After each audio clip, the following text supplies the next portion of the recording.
Sziasztok! Elérkezett az idő, hogy kivegyük a sonkákat a pácléből. Ricsi ehhez készített egy ilyen akasztó rendszert, hogy legyen hová felakasztani a sonkákat. Zoe felügyelete mellett pedig most innen a pácléből kiszedjük őket.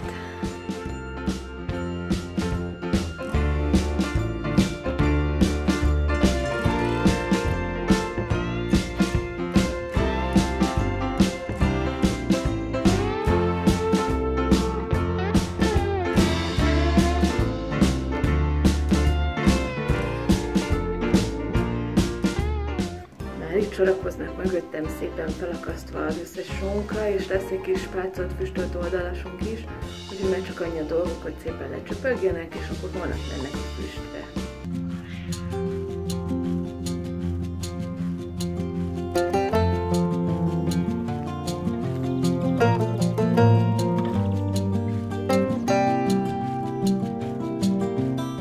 A sonkák már a füstön vannak, most pár nap kell nekik, amíg elhozhatjuk. Még nincs saját füstölőnk, de tervezzük, hogy építünk, úgyhogy ha ezzel kapcsolatban van jó tippetek, akkor azt osszátok meg velünk. Itt közben látjátok mögöttem a teheneket, itt lenne a nagy kifotójukon, amit legelőnek csúfolunk, de hát látjátok, hogy olyan sok fű nincs rajta. Hátrébb van egy másik legelő, ahol ilyenkor nő a fű, és akkor az pár nap alatt amúgy lelegelik, és erre majd nem sokára ki tudnak menni. De még erre várni kell. Most kaptak friss lucernabálát, meg kukoricaszárat is szokták kenni, ezt is nagyon szeretik. Na most a legutóbb, amikor beszéltem erről, akkor ugye 5 tehenünket találtuk találtuk üresnek, szóval nem voltak termések. Most az egyik beteg volt, és akkor őt kezeltük, volt itt nálunk az állatorvos a hétvégén, és teljesen rendbe jött, úgyhogy őt is be lehet rakni. Akkor a csokiról kiderült, hogy már vemhes is, és akkor még van másik 3, akiket szintén jó állapotban talált a doktor, és akkor őket újra megpróbáljuk vemhesíteni. Továbbá már csak kb. 6 hetet kell várnunk 2 boci születéséig is.